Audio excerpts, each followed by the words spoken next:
Eu estava até reparando, né? Essa peça incrível. E eu acho que ela é a tradução de todo o meu ser.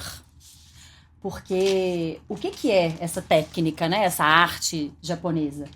Um objeto se quebra e ao invés dele ser jogado fora, ele é reestruturado com ouro. E é assim que eu sou. Eu fui reestruturada porque todas as minhas cicatrizes, para mim, são como ouro.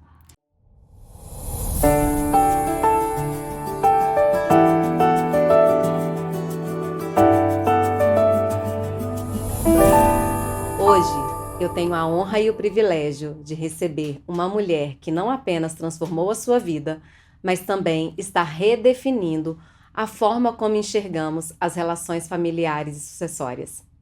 Duda é advogada, CEO da Vorcaro Corretora de Seguros e sócia do Instituto e Câmara da Mediação e Arbitragem. Com uma carreira marcada pela busca de soluções preventivas no direito de família e sucessão, ela tem uma abordagem inovadora que coloca o afeto no centro das novas formas de família. A sua trajetória profissional e pessoal levou a morar 6 anos em Paris, onde se formou em mediação na França e também no Brasil. O tempo vivido em Paris foi uma experiência transformadora que a conectou profundamente com o estudo de mediação e o diálogo como ferramentas essenciais para a prevenção dos conflitos. Como Duda costuma dizer, ela é uma francesa de alma, e essa essência se reflete em sua visão sensível e detalhada sobre o direito preventivo. Duda acredita que o afeto é a força capaz de prevenir e curar conflitos nas relações humanas. E essa visão é o pilar do seu trabalho, mas também da sua missão. Hoje, além de liderar grandes projetos empresariais, a Duda compartilha a sua visão sobre a importância do planejamento patrimonial e sucessório através de várias ferramentas. A sua vida é uma combinação única do conhecimento jurídico, gestão de pessoas e, claro, o afeto, o pilar central da sua missão. Uma mulher que passou por um profundo processo de superação pessoal após um acidente muito marcante na sua vida. Duda, seja muito bem-vinda a esse projeto, Obrigada. a esse podcast. Obrigada. Nossa, fico muito honrada com as suas palavras, com o seu convite, por estar aqui nesse momento que é tão especial. Então, muito, muito obrigada. Sinta-se em casa. Estou em casa já. Bom, e como, gente, eu conhecia essa Duda, advogada, CEO, e um dia, num belo bate-papo, tomando vinho e falando sobre o kintsugi, a gente descobriu uma história que me arrepiou e eu entendi que ela precisava falar sobre isso e ela super aceitou o convite. Então eu queria que você começasse a trazer esse seu processo de superação nesse acidente que foi tão marcante na sua vida e que tem total relação com as marcas do tempo. Com prazer. Primeiro, um brinde. Bom, o que acontece? Tem que beber. Eu estava até reparando, né? Essa peça incrível. E eu acho que ela é a tradução de todo o meu ser. Porque o que é essa técnica, né? Essa arte japonesa? Um objeto se quebra e ao invés dele ser jogado fora, ele é reestruturado com ouro. E é assim que eu sou. Eu fui reestruturada porque todas as minhas cicatrizes, para mim, são como ouro. Então eu acho que tudo vem de uma ótica. É a ótica que você escolhe passar por aquela situação. O meu acidente foi um acidente muito grave. Foi um acidente de carro, né? Que eu fui ejetada para fora, literalmente voei, quebrei, queimei, arrebentei. Tipo, eu nasci de novo, de fato. Foi muito, muito grave, eu fiquei muito tempo internada, e, enfim. Nesse momento ainda não tinha a Duda advogada, ok? Ou já tinha? Não, Ou eu você já era advogada? Não, eu tava na faculdade. Entendi. Eu tava na faculdade. Eu tava na faculdade. E eu, inclusive, tive que trancar a faculdade. Eu lembro desse momento que também Ai, eu fui muito ousada nesse período, gente. É até difícil falar, porque é tanta coisa. Aham. Eu acho assim, a frase que mais define o meu acidente foi a minha fisioterapeuta, que é uma pessoa maravilhosa. Ela falou assim: Duda, eu tenho 2 tipos de pacientes. Os pacientes que vão deitar, vão chorar, até porque dentro do seu contexto, toda quebrada, eu nem andava. Eu tive que reaprender a andar. Uau. Eu vou te dar a mão e vou estar do seu lado. Foi uma experiência de quase morte? Completamente, completamente. E ela falou: eu vou estar do seu lado, eu vou te dar a mão. Mas eu tenho os pacientes que levantam e andam. Você escolhe que tipo de paciente que você quer ser. E aí eu falei: eu vou levantar e vou andar. Ouvir isso foi duro ou foi motivador? Foi completamente motivador. Porque eu estava assim, eu estava com muita dor. Dor física, pensando Emocional. milhões de coisas, né? Espiritual, questionando várias coisas. E aqui, naquele momento, é como se eu tivesse que tomar a decisão. E é por isso que eu falo da ótica. Eu escolhi a ótica positiva, né? É um pouco banal falar ótica positiva, mas é isso, Foi a sua escolha do momento. né? Eu falei: eu vou levantar e vou andar. Então eu urrava de dor, mas eu vou levantar e vou andar. E assim, nisso eu andava de cadeira de rodas com plumas rosa na cadeira, sabe? Tudo colorido, porque aquilo me dava um conforto, me dava força. Naquele momento eu decidi que eu ia mudar de faculdade. Mas de onde você tirou esse motivador? Eu sei que teve a fala ali da profissional, da médica, mas quando você traz as plumas, porque eu tô entendendo que você tentou fazer daquele momento que era extremamente ruim, né, desafiador, mas que você passasse por ele de forma leve, como plumas mesmo, né? De onde veio isso, essa ideia das plumas, de trazer leveza para um momento tão duro, tão dolorido, não só fisicamente, quanto emocionalmente também, eu acredito. De onde veio isso? Eu acho que são alguns fatores que ajudam, né? Família, obviamente. Acho que fé me motivou muito. Análise. E Uhum. durante o período eu fiz muita análise. Então, eu fui trabalhando, de fato, como eu queria viver aquele momento, né? Então, por isso que eu falei que é um pouco banal falar a ótica positiva, mas é uma preparação, é um dia a dia. Então, assim, são escolhas do dia a dia que você faz. É claro que eu queria deitar e chorar e eu tava morrendo de dor, sabe? Eu tive Sim. queimadura nas costas. Eu falei: gente, me pendura no teto, porque eu não tô aguentando de dor. Mas, ao mesmo tempo, eu falei: mas se eu tomar um sorvete agora, né? Se eu colorir a minha cama, se eu colocar plumas, foi um jeito de trazer de fato essa leveza. Porque tudo sempre trabalhando, falando muito, trabalhando os sentimentos. Eu escrevia muito também. Então eu acho que você se permitir colocar aquilo tudo que você está sentindo, cada um tem o seu jeito, né? Sim. Outra coisa que eu fazia muito, eu cantava muito. Aquilo me dava força. Então, me motivou porque eu punha para fora na escrita. Então, eu acho que foi isso, assim, um pouco de tudo isso. E dentro desse processo, você trouxe, né, que foi para análise. Não sei se você já fazia antes ou se você buscou no momento que você está vivendo Não, eu isso. sempre fiz. Você sempre É, fez. Então é algo é, que você já faz de forma preventiva, vamos dizer assim. E sempre. que eu entendo que é tão importante, né? Apesar dos preconceitos quando a gente fala sobre isso. Uhum. Em que momento você, eu percebo que essa força ela continuou vindo, assim, né? Mesmo com tudo que estava acontecendo. Teve algum momento que você pensou em desistir? Teve algum momento que você se sentiu exausta, esgotada e se entregou, nem que fosse por um tempo curto ou não? Como que foi isso pra você? Sim, sim. Não, chorava horrores e falava assim: pelo amor de Deus, sabe? Tipo, eu não tô aguentando. Eu não aguento levantar mais essa perna, eu não aguento mais não conseguir lavar meu cabelo. Eu chorava. Claro, tiveram momentos ruins, momentos muito, muito difíceis.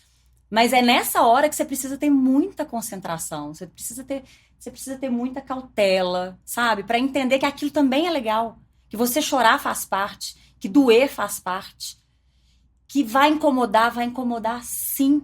E você precisa se permitir sentir aquilo. Sim, Isso faz parte do processo de cura. sim. Porque senão fica ilusório, É- na é- minha concepção. sim, porque eu acho que se a gente anula, né, o sofrimento, você tá passando por cima de algo que lá na frente ele vai te cobrar de alguma forma, né? E eu acho que o mais importante que você trouxe aí na sua fala foi: eu chorei, doeu, não foi fácil, mas eu entrei em movimento. Eu busquei sair desse lugar. É o levantar e andar. É o levantar e andar que a médica trouxe. É. E como foi esse levantar e andar? Porque não é um cenário simples, né? Não, muito pelo contrário. Foi muito difícil. Muito difícil. E assim, eu tava com enfermeira 24 horas, oxigênio. Então, foi um processo, assim... Muito dependente dos outros. Completamente dependente dos outros. Você me passa uma mulher muito independente. É como eu te enxergo, assim, muito segura de si, muito independente. E como foi, nesse momento, ter que depender de pessoas para fazer, às vezes, coisas muito básicas, né? Se eu não me engano, você me falou sobre pentear o cabelo, por exemplo. É, porque como eu atrofiei, eu fiquei muitos meses no hospital, esse movimento aqui, Você não fazia. eu não conseguia fazer. Não andava mais. Quebrei a bacia, quebrei os isquios, mas o tempo que eu precisei ficar imóvel foi suficiente para atrofiar. Então, não tinha força, não conseguia. Então, assim, eu dependia completamente do outro. E como foi isso para você? Foi um aprendizado também. Porque sim, eu sempre fui muito independente. E você entender que o outro, ele pode ser seu amigo, seu parceiro, sua ajuda, e não uma dependência, eu acho que isso faz uma grande diferença, sabe? Então, assim, eu não... Tinha, claro, os momentos que eu falava, nossa, não aguento mais, eu preciso aprender lá, escovar meu dente, gente, deixa eu conseguir escovar meu dente. Básico, que coisa mais básica que isso. E eu precisava de alguém pra fazer isso. Mas aí vem a ótica de novo. Eu posso olhar e falar assim, nossa, que coisa imbecil, eu não consigo nem escovar meu dente. Ou então falar assim, não, me ajuda a escovar meu dente. Mas com a leveza. Com a ótica de que é um parceiro, que é você saber pedir ajuda e entender que a ajuda faz parte do processo também. É uma rede de apoio, né? É uma rede de apoio. Não é uma dependência emocional. Se você escolher que não seja uma dependência emocional. Você falou sobre ser banal a sua escolha otimista. Eu queria... não sei se eu posso falar, se eu te corrigir, mas eu queria te dar o meu ponto de vista. Eu não acho que é banal.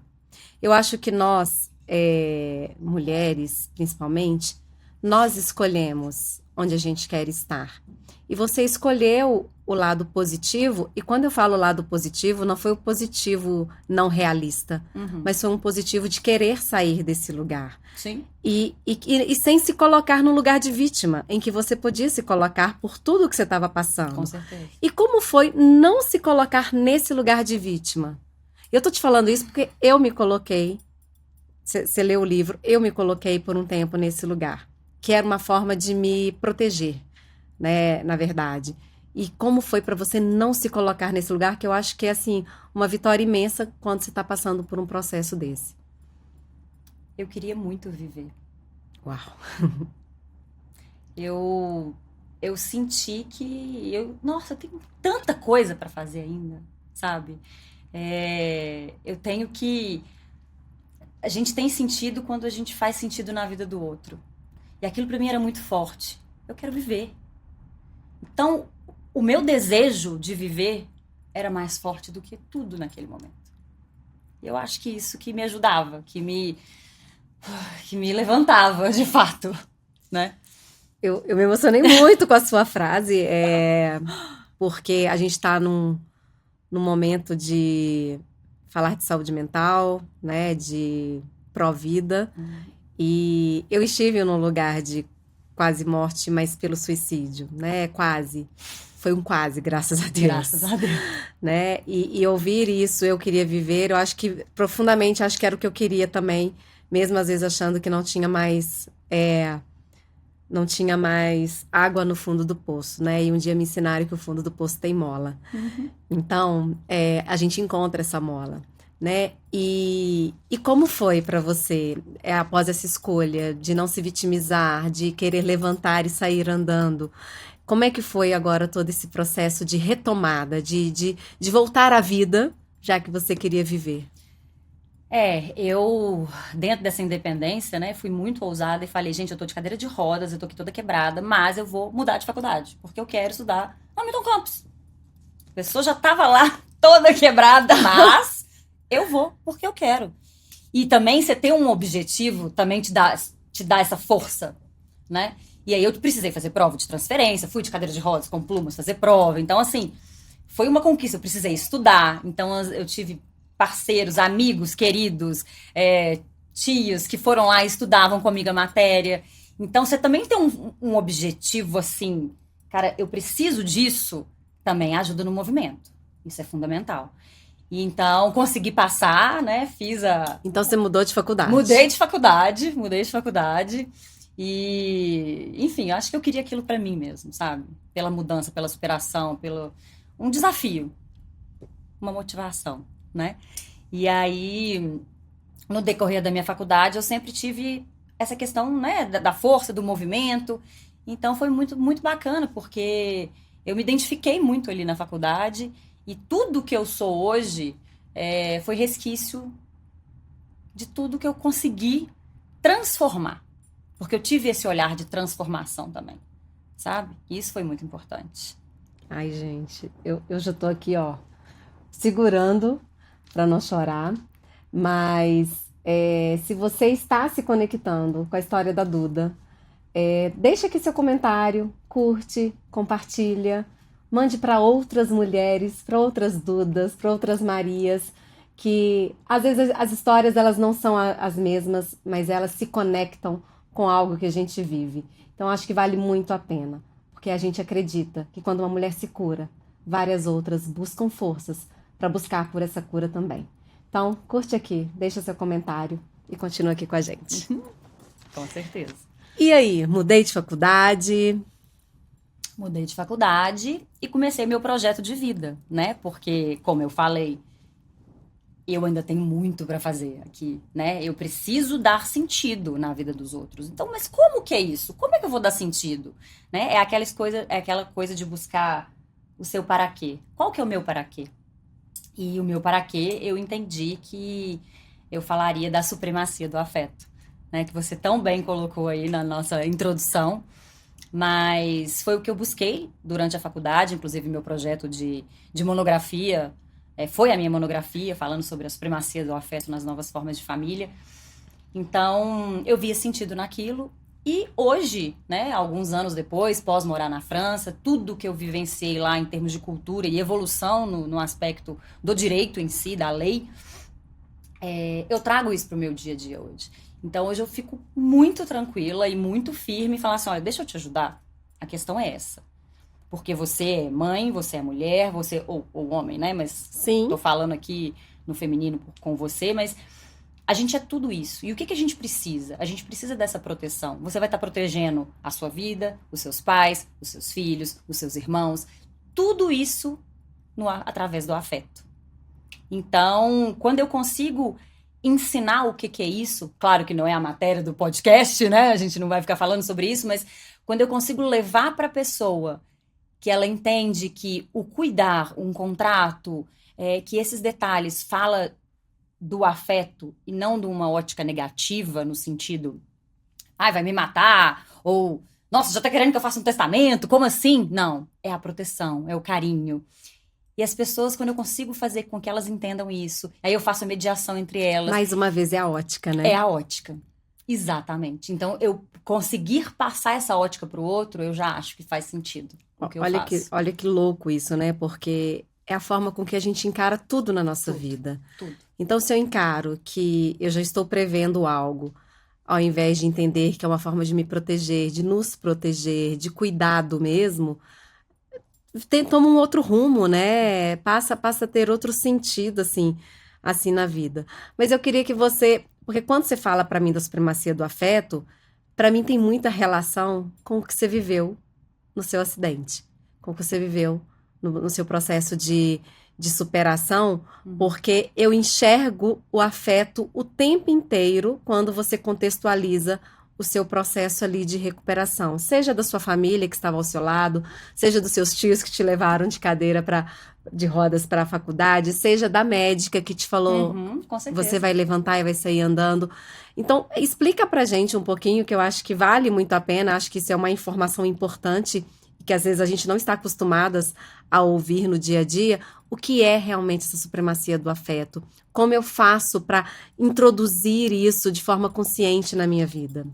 Eu acho que dentre, né, todos esses exemplos que você falou, tem até o afeto comigo mesma, né? O Sim, afeto com a minha vida. Então, isso também é importante, você entender que eu preciso ter afeto comigo, né? Até porque para eu transportar isso para o outro, eu tenho que ter comigo. E o que é, de fato, né, a supremacia do afeto? Hoje, ela é, ela é um princípio que já norteia as relações, mas que há alguns anos atrás não existia, não se falava disso, que é você conseguir ver é, de forma legal, legal no sentido da sim, lei mesmo, a proteção para aquele ente, para aquele querido, que não necessariamente é seu sangue. É através do que aquela relação? É do afeto. Então, através do afeto, você pode ter, por exemplo, um padrasto, você pode ter uma madrinha que te adota, entre aspas, entendeu? São relações que permeiam exclusivamente o afeto e não o sangue é, apenas. é muito interessante isso, né? Porque os padrões nos ensinam, né, que o afeto ele vem da relação sanguínea, né? Então eu vou ter uma relação com a minha mãe, com o meu pai, porque eu sou de sangue. Isso até vem pela adoção, né? Que às vezes, eu tenho dois filhos, mas um é adotivo. Não, eu tenho dois filhos. Exatamente, Eu não tenho que exatamente. classificar a forma que eu gestei Uhum. esse filho, né? Porque filho é filho, independente da forma como você concebeu essa criança. E essa ótica que você traz é algo que não é algo que a gente está acostumado a ouvir. Não, não mesmo. E você, por exemplo, você fala da adoção, você ainda está falando de um processo legal ali, que você Sim, adotou. exato. E quando não existe esse É, processo, né? Às vezes você tem uma relação ali de, não sei, uma pessoa que trabalhou na sua casa durante anos, que você tem como um filho, sim, aquilo ali, você pode ter representado como uma supremacia do afeto, entendi. entendeu? E Não tem que aí, estar então, formalizado isso. e aí a minha ótica é, vamos formalizar essas questões. Entendi. É isso que é o fundamental, porque amanhã isso evita conflitos na família, né? É o tal do preventivo. Então, se você tem ferramentas para poder estar estruturando esse afeto, tá disponibilizando desse afeto para aquela pessoa que você escolheu, claro, tudo dentro da legalidade, Sim, dentro do outro, né? Mas isso é outra questão. Vamos fazer isso. É o seu planejamento patrimonial e sucessório. Tudo permeia o afeto. e eu sei que é o seu trabalho, É. foi a sua monografia, mas quando que você percebeu, quando que isso externalizou de dentro aí de você, esse preventivo, esse lado humano, que seria um grande diferencial, inclusive, na sua carreira jurídica? Quando que isso aflorou? Quando eu estava na faculdade, eu me apaixonei com o direito de família. Eu acho assim, amo as relações, amo família e sucessões, né? Então, Aham, assim, desde o início eu já me identifiquei com essa área. É, porque, né, é o diálogo, é o conversar, é as relações. Então, isso para mim é muito importante. Então, eu já sabia que eu queria trabalhar com essa área. E, à época, pouquíssimas pessoas falavam sobre a supremacia do afeto. E eu já entendia que, peraí, mas o afeto tem um poder muito grande. Então, eu buscava, né, na jurisprudência, que era, tipo, só no Tribunal do Sul que tinha isso, né, até alguns anos, em livros, teorias, que tinha algumas pessoas que acreditavam no poder do afeto, e eu fui nessa teoria. Eu falei, eu vou buscar isso. E foi, inclusive, isso o meu projeto para ir para a Sorbonne. Porque, à época, na França, eles tinham acabado de votar, que não deixa de ser a supremacia do afeto, a possibilidade de casais homossexuais adotarem filhos uhum. e crianças. E crianças, e casamento, né? Foi nesse momento supremacia do afeto. Eu acho que por isso que meu projeto encaixou tão bem. E a partir disso só foi evoluindo. E eu estava num país que trata da mediação, que tem uma outra cultura, que fala vamos fazer contrato, sabe? Vamos usar do preventivo, porque a justiça lá é caro, o acesso é complexo, completamente diferente do Brasil. E quando você a ótica novamente, você tem essa ótica de que a gente pode trabalhar no preventivo, Vamos fazer. Então eu tô aqui pra fazer uma quebra de paradigma mesmo, sabe? O seu olho brilha, né? Quando Brilha, você não fala, brilha? brilha. Eu sinto também. Na hora que você fala da supremacia do afeto, muda a sua feição. O olho brilha, assim. Eu sinto isso. É impressionante É. como que muda. Eu vi que seu olho brilhou quando você fala de supremacia do afeto, mas eu queria entender sobre a mediação. Como é que a mediação, então, entra na sua vida? Eu entendo que ela deve ter um link aí com essa parte da supremacia. Uhum. Entendi também que ela veio do estudar direito, né? Partiu disso daí. Mas como que a mediação entra? O porquê mediar? Que sentido tem a mediação para você? Uhum. Na realidade, eu aprendi a mediação quando eu estava na universidade, lá na Sorbonne, porque eles usam da mediação como base. Então, assim, aquilo começou a fazer sentido para mim. Inclusive antes da lei da mediação existir no Brasil. Entendi. E isso foi um diferencial também muito importante. E eu acho que a gente tem muito para caminhar ainda no Uhum. Brasil. Mas o que é interessante, né? Falando de forma bem, enfim, bem esdrúxula. Aham. Mas vamos supor uma família que tem aí, que era o que eu vivia lá e eu aprendi. O pai é francês, a mãe é italiana, eles têm uma casa na Alemanha, o filho nasceu. Enfim, coisas que juridicamente, através da lei, você vai ter uma regra. Certo. Mas se você pega aquela família, será que se você fizer aquela regra vai resolver aquele conflito de fato? Então vamos colocar todo mundo ali para conversar, para entender, para ver o que de fato é a necessidade daquela família. É a partir disso que faz sentido a mediação, que é o diálogo. É as pessoas poderem colocar a sua vontade dentro daquilo.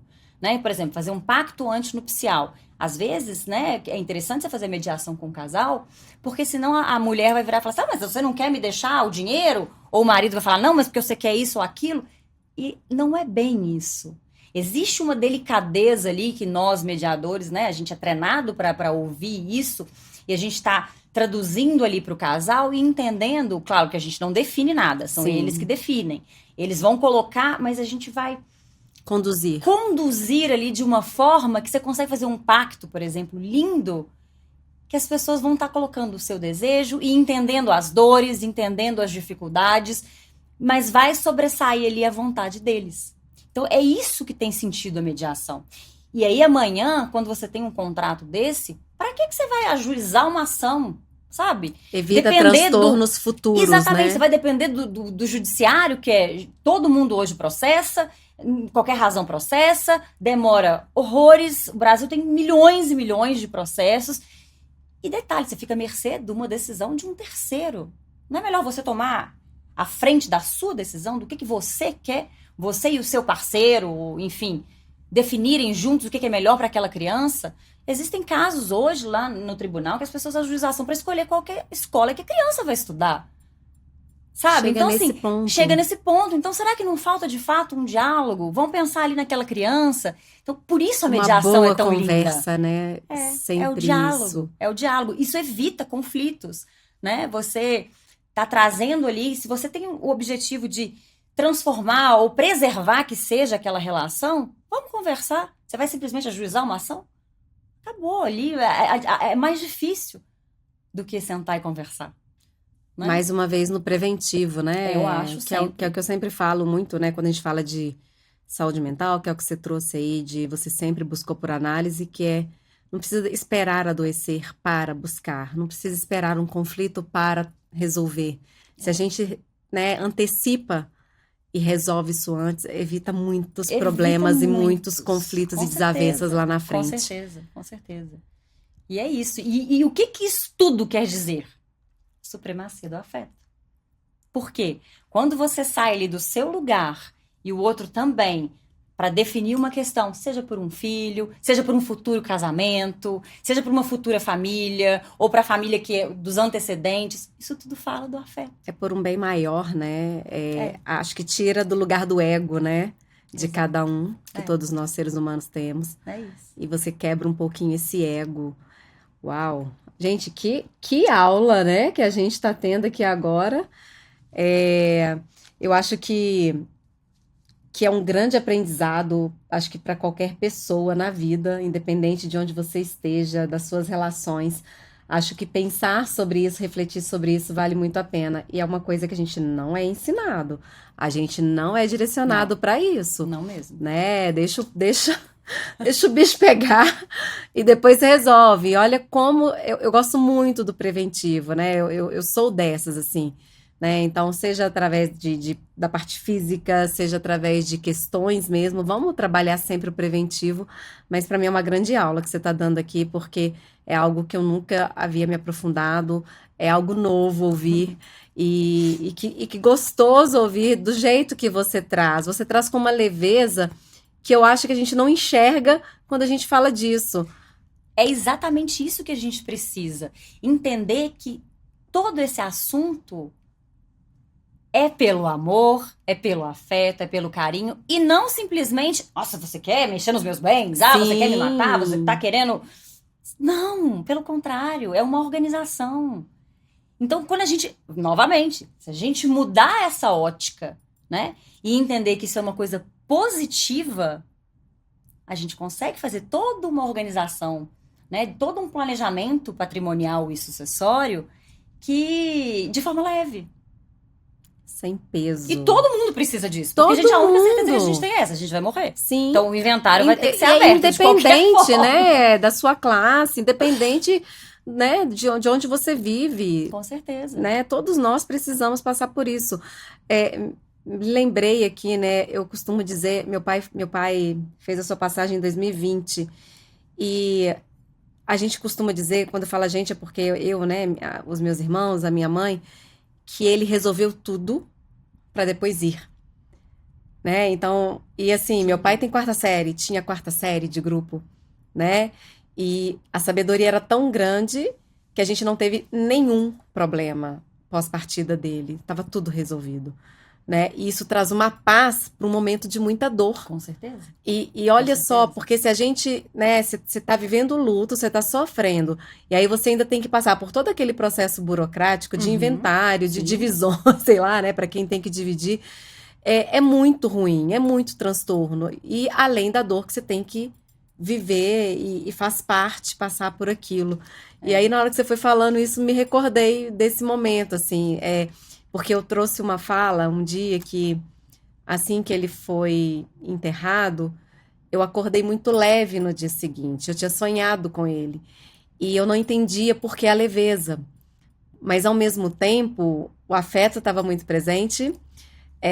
Você falou do cantar. Eu lembro de cantar com ele na cama do hospital, porque eu falei, eu posso fazer o mínimo aqui, que é tirar um pouco dele o sofrimento que ele já está, né? E ali eu cantava, meu pai cantava, né? Esse cantar meu vem dele e como que ele sorria mesmo diante de tudo que ele estava vivendo. E mais do que nunca o afeto, né? Estava ali presente, mesmo a gente não, como eu posso dizer, mesmo não sabendo, né, desse termo que existe e é jurídico, né, dessa forma, né, mas é algo que a gente já vive, e que bom que a gente viveu com leveza, assim, né. Nossa, que lindo, que lindo. Não, isso é um depoimento que as pessoas precisam escutar, sabe, seu pai é extremamente evoluído, porque 90% dos brasileiros não pensa nisso. Então, e você viveu na pele, o tanto que você ter essa organização fez maravilhosa, fez toda a diferença, e sim, faz. E aí, essa leveza é o que eu tento passar para os meus clientes, sabe? Essa leveza de que, claro, vai ter a dor, óbvio, mas vamos tentar amenizar, que tem a dor só da perda, né? Não a dor do tumulto, do conflito, de brigas, né? E isso porque, né, que bom que vocês eram, né, irmãos, amigos, unidos, mas isso também é difícil. É difícil, sim. É muito difícil. Sim, porque e às vezes aparecem terceiros também querendo entrar no inventário. Porque nesse momento a gente não sabe como vai ser. Por mais que, né, sejamos unidos, na hora que acontece, a gente não sabe como que as pessoas vão reagir, nem a gente mesmo. Não sabe. Né? E assim, realmente, graças a Deus, foi conduzido tudo com muita leveza e muito respeito, eu acho, assim, né, da nossa parte. Mas o fato dele já ter organizado tudo fez a diferença. Faz. Porque fez toda a diferença. Vocês ali vocês têm que respeitar o que ele escolheu. Fez toda a diferença. Não abre brecha para ter outro tipo de discussão, porque Faz toda a diferença. e é isso, é isso. A organização fala disso, a organização patrimonial quando acontece, né, uma fatalidade dessas, a pessoa, ela escolheu o que ela quis, dentro da lei, obviamente, mas o que ela queria fazer. E você respeitar aquilo é mais fácil do que você simplesmente brigar e discutir pelo que tá ali.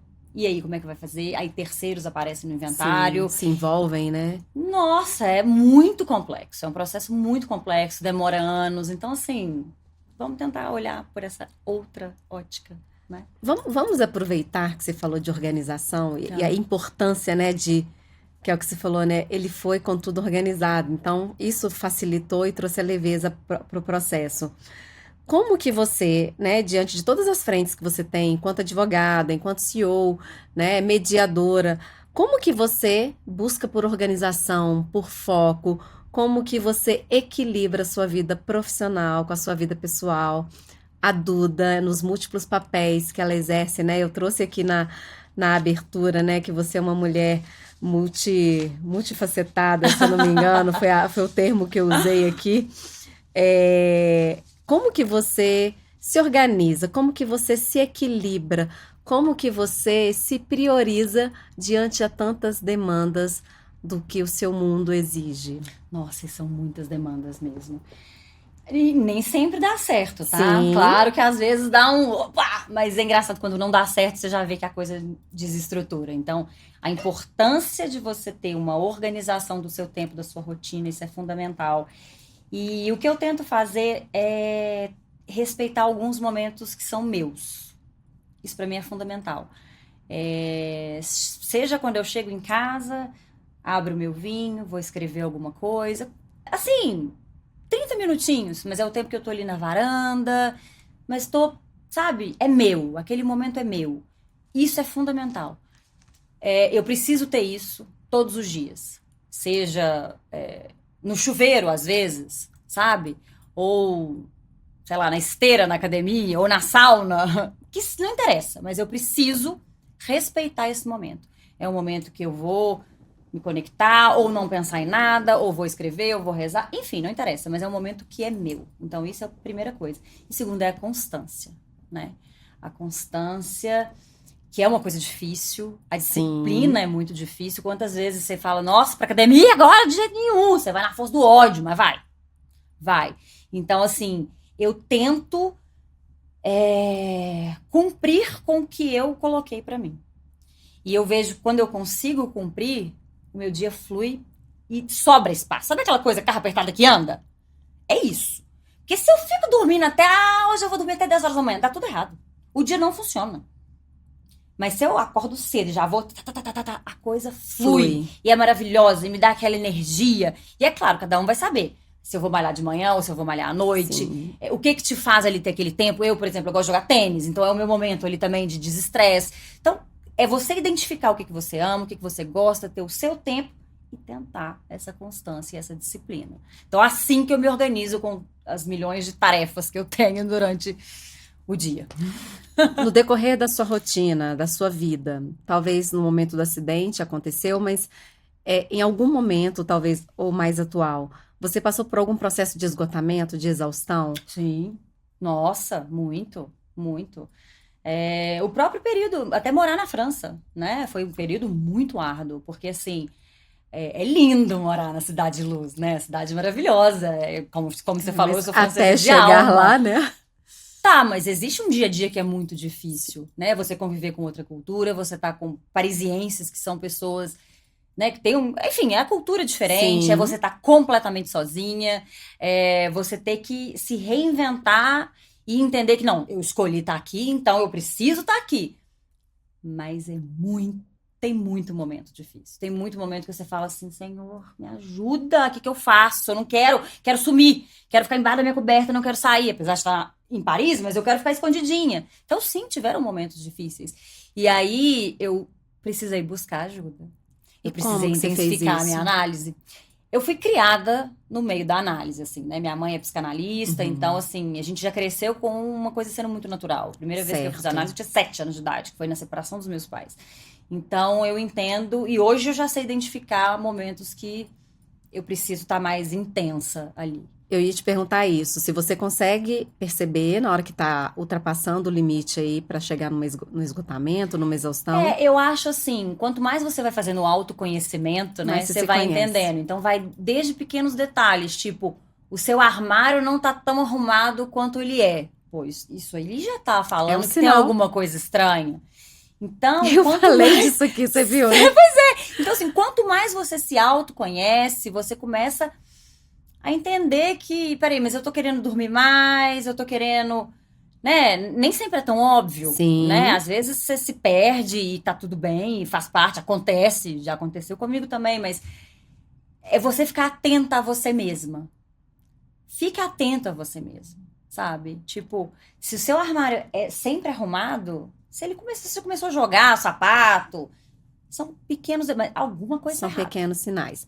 Mas quando esses pequenos sinais aparecem, você percebe o que que você faz para sair disso ou não cair nisso? Confesso que tem vezes que eu até ignoro. Falo, não, eu tô devendo. Faz parte. Aham. Respira. Mas eu tento reconectar comigo mesma, de alguma forma, buscando que seja análise, que seja alguma coisa, e falar assim, ó, alguma coisa não tá legal. Eu preciso descobrir o que é que não tá legal. Porque eu não quero que isso vire um problema. Porque já tiveram vezes que virou um problema. Uhum. Né? Então, eu não quero que chegue nisso. Eu quero resolver antes. Então, o que tá no meu controle? O que eu posso fazer? E aí, eu vou tentar fazer isso. Quando você cansa hoje, o que que você faz? Quando eu canso, aí eu gosto de cantar.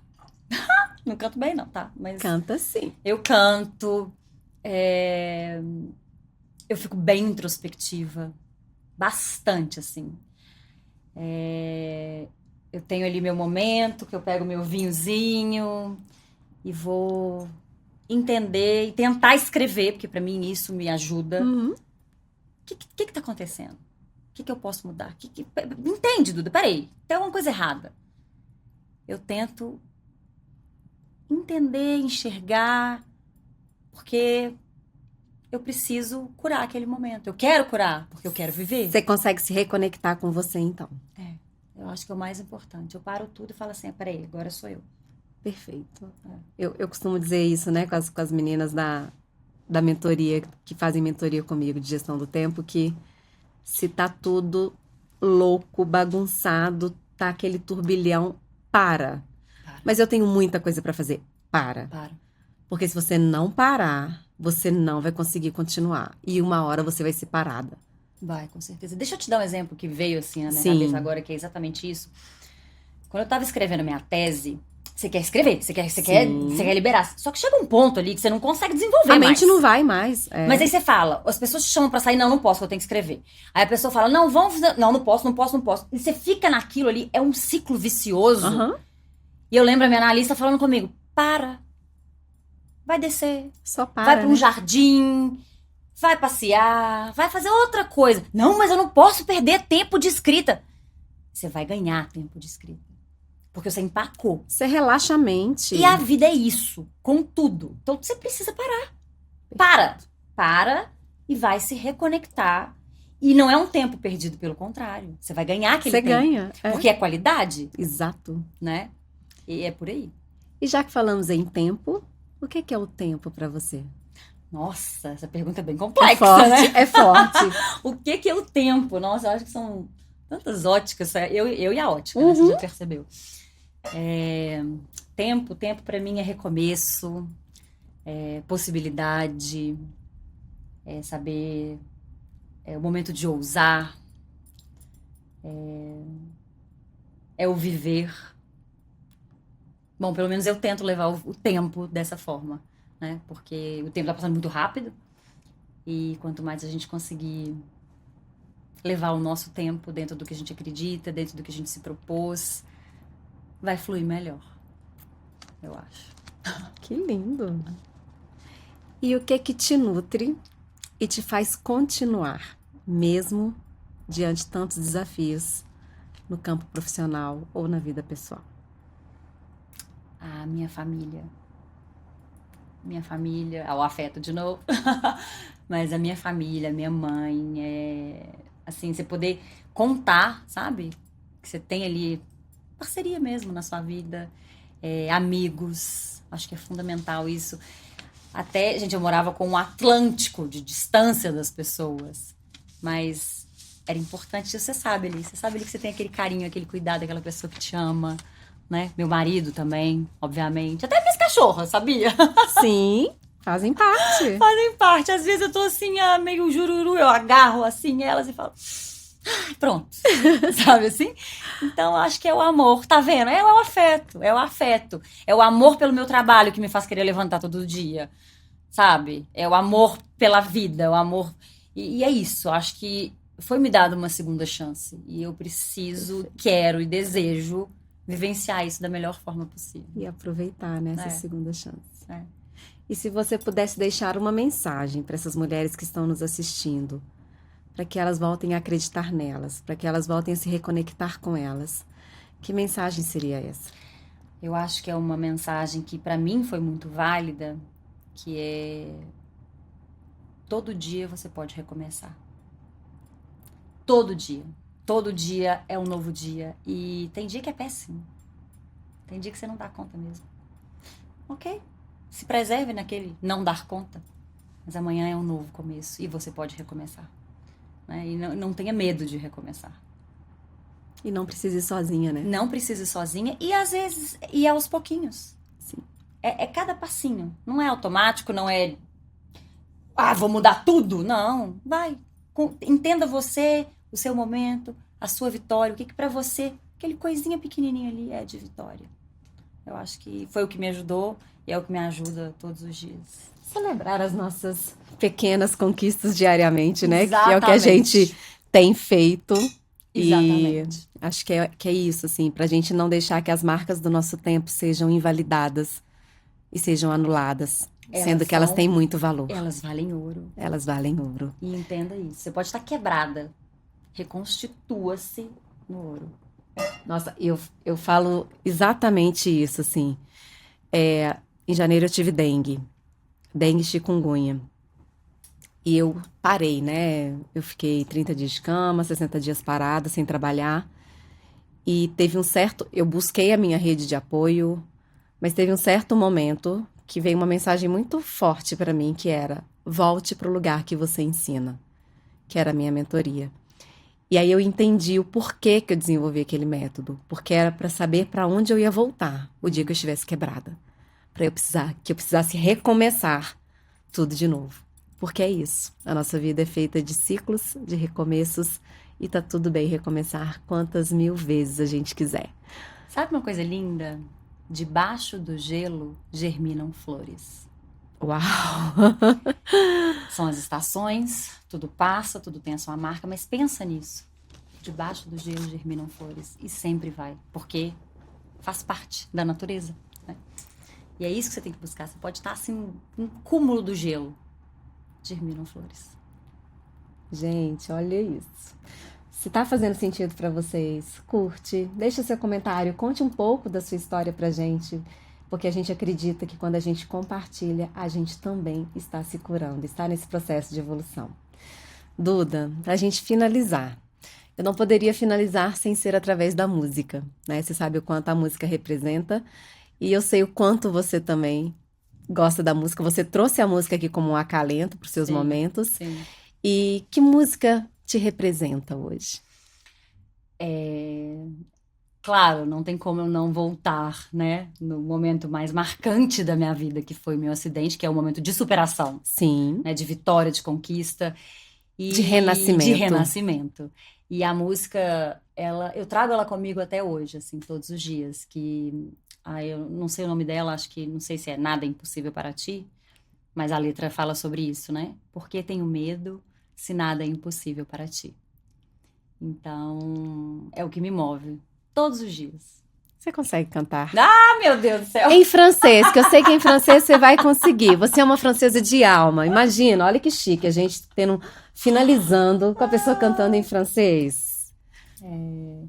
Pourquoi tant de peur Si rien n'est impossible pour toi, pourquoi tant de peur? Si rien n'est impossible pour toi. Obrigada pela sua presença, Ai, por maravilhoso acreditar, tá aqui. por estar aqui. Muito obrigada. Sem palavras. Amei. É isso. Obrigada a você. Obrigada, gente, e até o próximo episódio. Este podcast é uma realização do Instituto Girassol e de marcas apoiadoras que acreditam neste projeto.